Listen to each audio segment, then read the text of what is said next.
इतिहास लिखा है इसमें, कुछ खास छिपा है इसमें। इतिहास लिखा है इसमें, कुछ खास छिपा है इसमें। मर्यादा है, कोई वादा है, विश्वास रखा है इसमें। सात फेरों से मिला ये तो उपहार है, मेरा श्रृंगार है, मेरा श्रृंगार है, मेरा श्रृंगार है, मेरा श्रृंगार है। मंगलसूत्र, मंगलसूत्र, मंगलसूत्र, मंगलसूत्र, मंगलसूत्र, मंगलसूत्र,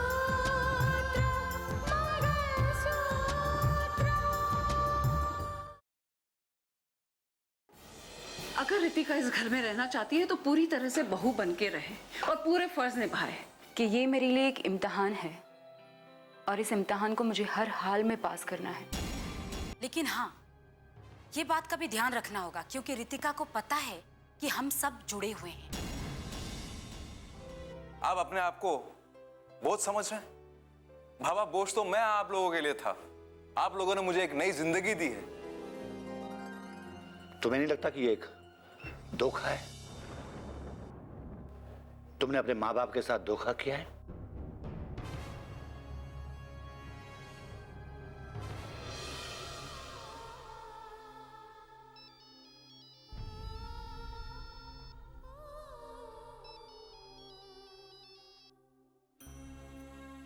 हाँ माँ, नमस्ते। कैसी हो बेटा? मैं ठीक हूँ माँ। बेटा, तुम्हारी आवाज क्यों भारी लग रही है? तुम रो रही थी क्या? नहीं नहीं माँ, मैं कहाँ रो रही हूँ, मैं तो ठीक हूँ। तुम्हारा ये क्यों सिर्फ उस घर में नहीं, इस घर में भी सवाल बनकर खड़ा है। और बेटा, अब इस सवाल का जवाब ढूंढना पड़ेगा, तभी तुम भी सुकून से रह पाओगे और शायद हम भी सुकून से रह पाए। माँ, दरअसल वो, मैं जानती हूँ तुम्हारे पास इन सवालों के कोई जवाब नहीं है, और ये भी समझ गई हूं कि तुम आज भी अपनी उस सोच पर कायम हो। माँ, न चाहते हुए भी एक बार फिर से मैं आप सभी के लिए एक प्रॉब्लम बन गई हूँ। देखो ना, मैं लाख कोशिश करती हूँ लेकिन बेटा, दरअसल मैं चाहती थी कि कल तुम घर आ जाओ, तुमसे कुछ बातें करनी है। अब माँ, क्या बात करनी है बताइए। ऐसा है ना कि बेटा, वो बातें सामने बैठकर ही हो सकती हैं। हम चाहते थे कि कोई भी फैसला लेने से पहले तुमसे भी सलाह कर ले। दरअसल वो बात रोहित से जुड़ी हुई है। रोहित? तुम आओगी ना? हाँ माँ, मैं आती हूँ आपसे मिलने के लिए। अच्छा बेटा।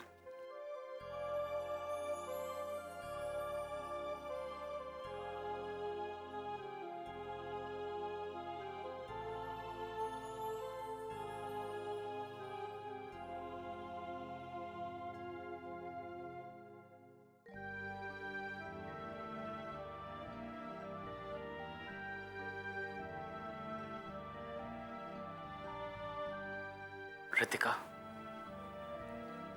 मानस। सॉरी रितिका। तुम क्या सॉरी कह रहे हो? तुम्हें सॉरी कहने की कोई जरूरत नहीं है। माँ तो अपने बर्ताव के लिए सॉरी कहेगी नहीं, इसीलिए मैं सॉरी कह रहा हूँ। मानस, मुझे माँ की बातों का बिल्कुल बुरा नहीं लगा है और मुझे बुरा मानना भी नहीं चाहिए। इनफैक्ट मैं वहां से इसलिए चली आई क्योंकि मैं उन लोगों को और ज्यादा डिस्टर्ब नहीं करना चाहती थी। मेरी वजह से वो और ज्यादा नाराज हो जाती। तुम मेरा यकीन मानो, मुझे माँ की बातों का कभी भी गिला शिकवा नहीं हुआ है। कब तक यही कहती रहोगी रितिका, मुझे गिला शिकवा नहीं है? कब तक यही कहती रहोगी तुम? और तुम्हें नहीं है तो क्या हुआ, मुझे तो है। जो मैं नहीं चाहता था वही हो रहा है इस घर में, वही हो रहा है।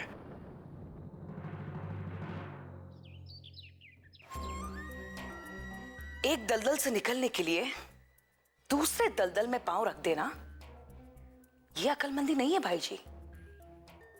अंधेरे को दूर करने के लिए चिराग से चिराग जलाए जाते हैं, लोहे को काटने के लिए लोहे का इस्तेमाल किया जाता है। रितिका की गलती है जब अभी तक वो राकेश को भूल नहीं पाई। अरे कोई भी मर्द ये बर्दाश्त नहीं करेगा कि उसकी पत्नी किसी और के बारे में सोचे। एक ना एक दिन रितिका को अपनी गलती का एहसास जरूर होगा। यही तो मैं कहना चाह रही हूँ भाई जी कि रितिका को अब उस घर में जाकर कितना वक्त हुआ है। धीरे धीरे वहां रहते रहते रितिका को उस घर से लगाव हो जाएगा और उसे यह भी महसूस होगा कि वो उस घर की बहू है। भाई जी, रोहित की शादी की बात रघुवीर जी की बेटी के साथ करना मुझे कुछ ठीक नहीं लग रहा। देखो स्नेहा, तुम मेरी बात समझने की कोशिश करो। रितिका चाहे उस घर को अपना कितना भी मान लेना, सुजाता जी का बदलाव जो है ना उसके लिए कभी नहीं बदलेगा। हमेशा उसके खिलाफ रहेंगे, रोज उसके लिए कोई ना कोई नई मुसीबत खड़ी करेंगे। हाँ, लेकिन अगर साक्षी की शादी रोहित से हो जाती है तब बात और है। हमारी बेटी उनके घर और उनकी बेटी हमारे घर, तब उन्हें इस बात का एहसास होगा कि किसी की बेटी के साथ किस तरह का बर्ताव करना चाहिए।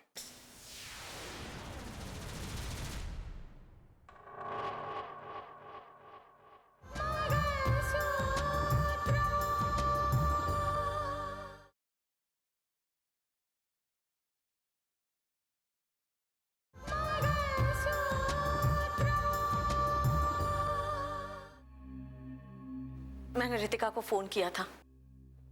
क्या कहा उसने? उसने कहा है कि वो कल यहाँ आएगी।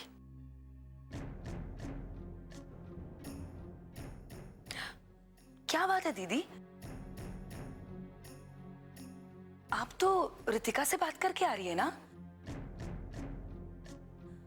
तो आपके चेहरे पे ये उदासी क्यों? अब किसी न किसी नतीजे पर तो पहुंचना ही होगा।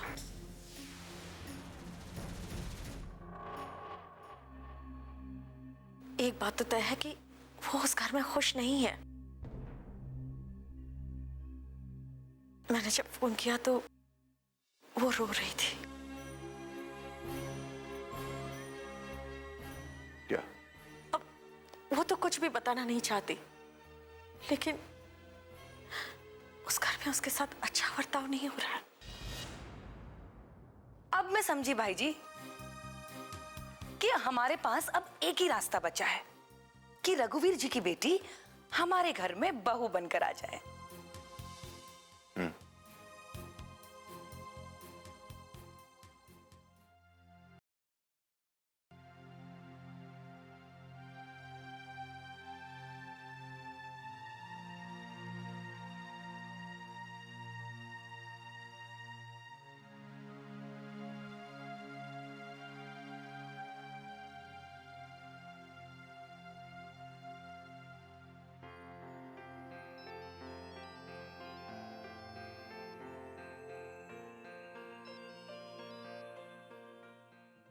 हेलो,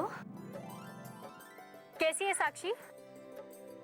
मैं अच्छी हूँ, तू कैसी है? दीदी कैसी है?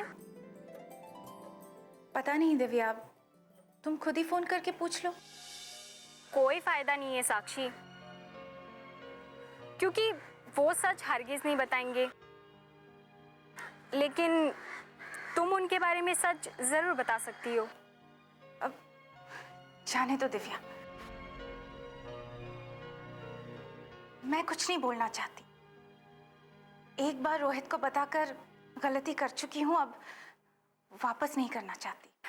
खैर छोड़ो, पता है आजकल घर में तुम्हारे नाम के चर्चे हो रहे हैं।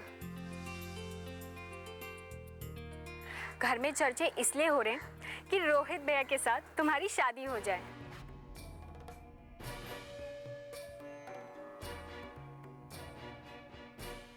क्या हुआ साक्षी, तुम इतनी खामोश क्यों हो गई?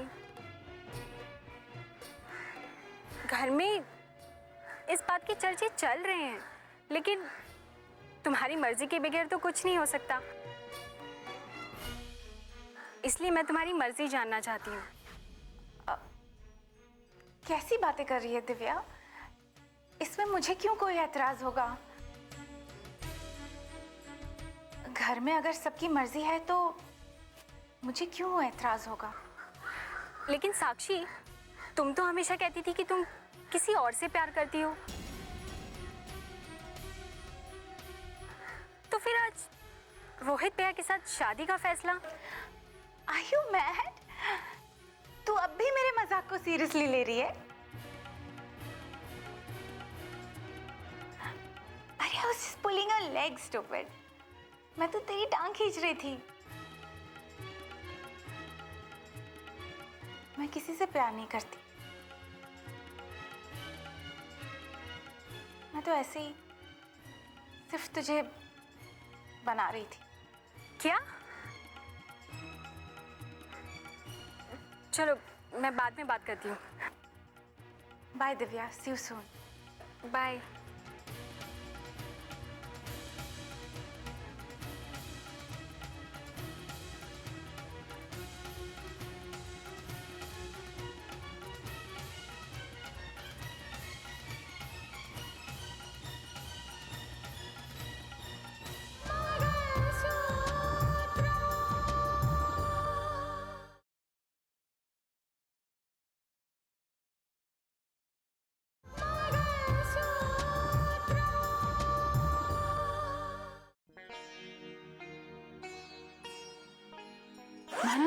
मानस मानस चलो जल्दी से पहले काम छोड़ो और नाश्ता कर लो। हाँ रितिका, तुम्हें ऑफिस नहीं जाना है? तैयार हो जाओ, गेट रेडी। अरे मैं तैयार हो जाऊंगी, तुम पहले नाश्ता कर लो। चलो। अच्छा लिसन लिसन लिसन, माँ को तुमने नाश्ता दे दिया?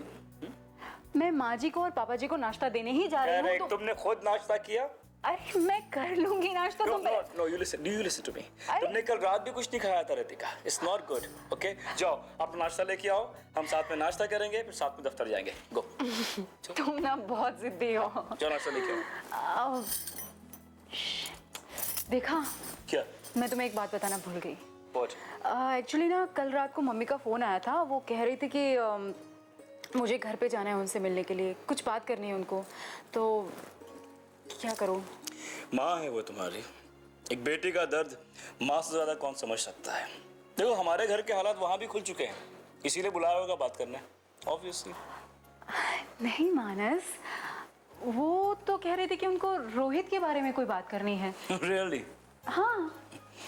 तुम्हें वहां बुलाने का अच्छा बहाना है, रोहित के बारे में बात करनी है। तो तुम्हें क्या लगता है, मुझे जाना चाहिए या नहीं? Of course, जाना चाहिए। जाओ, जाके देखो, सुनो क्या कहना चाहते हैं वो लोग। रितिका, हमने समझौता कर लिया है ना?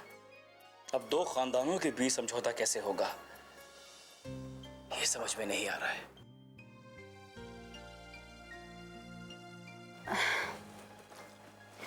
तुम ये रखो और बाकी का पोहा भी खाओ। Okay okay. पूरा करना। मैं तैयार होके आती हूँ।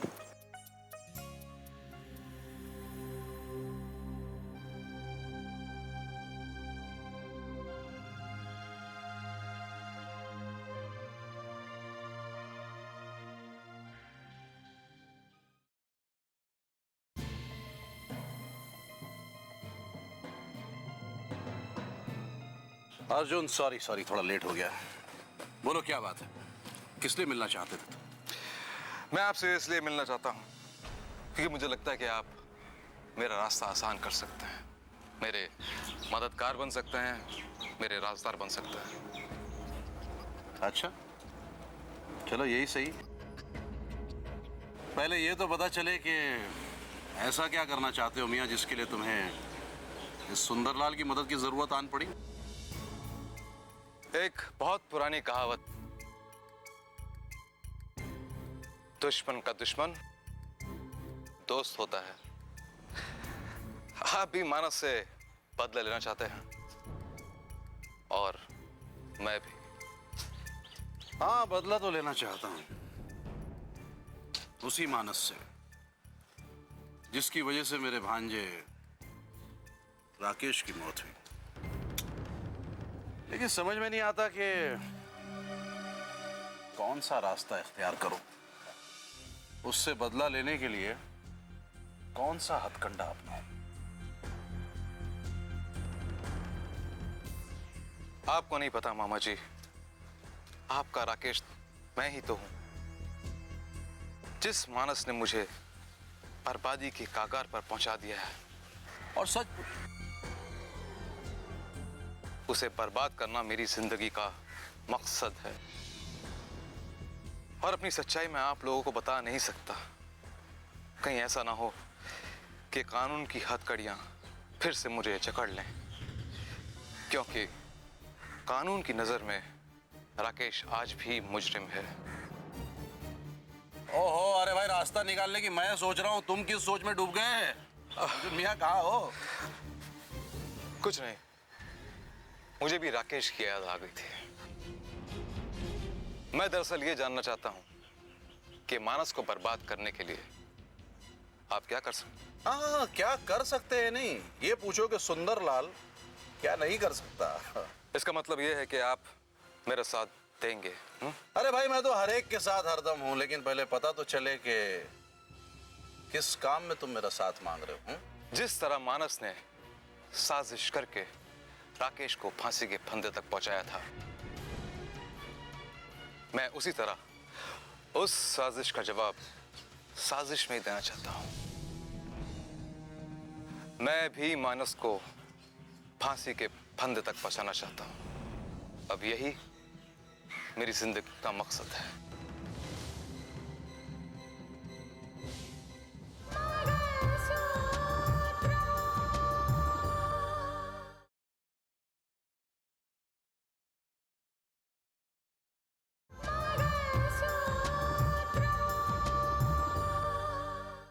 मैं भी मानस को फांसी के फंदे तक पहुंचाना चाहता हूं। अब यही मेरी जिंदगी का मकसद है। जिन सवालों का जवाब राकेश के माता पिता को नहीं मिला, अब वो सारे सवालों के जवाब मैं दूंगा। अगर आप मेरा साथ दें तो। अरे भाई, मैं तो कदम ब कदम, हर वक्त, हर जगह, हर लम्हा तुम्हारे साथ हूं। बस आवाज देकर देखो, ये सुंदरलाल तुम्हें बंसी बजाता हुआ हाजिर मिलेगा।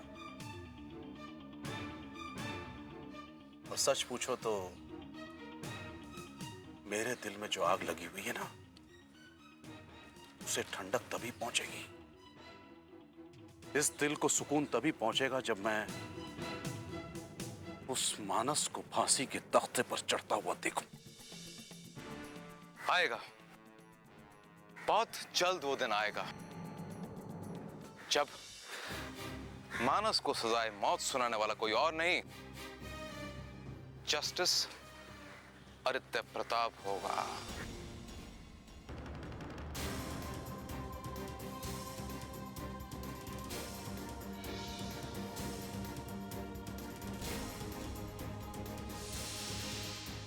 वाह रे सुंदरलाल, बजा दी ना बंसी।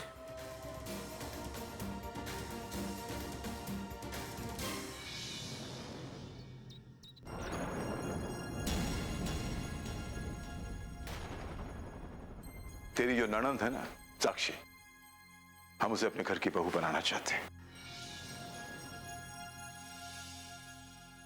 ठीक है माँ, अगर रोहित और साक्षी एक दूसरे को पसंद करते हैं तो फिर ऐतराज करने का तो कोई मतलब ही नहीं बनता। हम क्यों ऐतराज करें पापा? आप लोग चाहे तो शादी की बात छेड़ सकते हैं। माँ, दिव्या अंदर है रूम में। हाँ? मैं मिलकर आऊँ उससे। जा बेटा जा।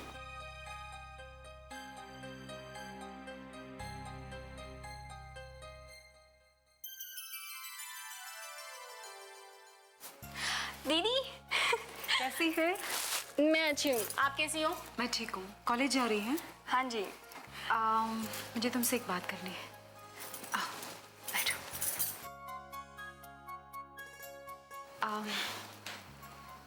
दिव्या, तुम्हें याद है एक बार तुमने कहा था कि तुम्हें ऐसा लगता है कि राहुल शायद तुमसे प्यार करता है, तुम्हें पसंद करता है, और मैंने तुम्हें मना कर दिया था इस बात के लिए। तुम्हें पता है क्यों?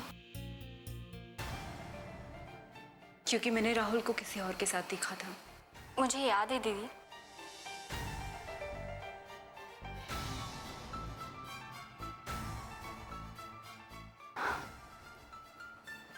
लेकिन दिव्या, मुझे लगता है कि वो मेरी गलत फहमी थी, और उसी बात को मैं आज तक सच समझती आई। लेकिन ऐसा है नहीं, क्योंकि अगर वो बात सच होती तो आज जो बात हमारे सामने आई है वो सच ना होती। क्या? कैसी बात दीदी? कौन सी बात सामने आई है? दिव्या, तुम्हें तो पता ही होगा, इस घर में साक्षी और रोहित की शादी की बात चल रही है, पता है ना? हाँ, मुझे पता है। अगर मेरा वो सोचना सच होता तो आज ये बात नहीं होती। दरअसल राहुल के साथ मैंने किसी और को नहीं,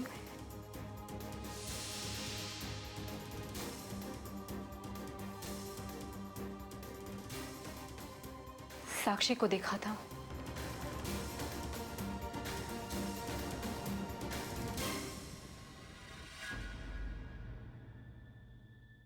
कच्चे धागे से बंधा इसमें संसार है, पिया का प्यार है ये जीने का सार है, पिया का प्यार है ये जीने का सार है।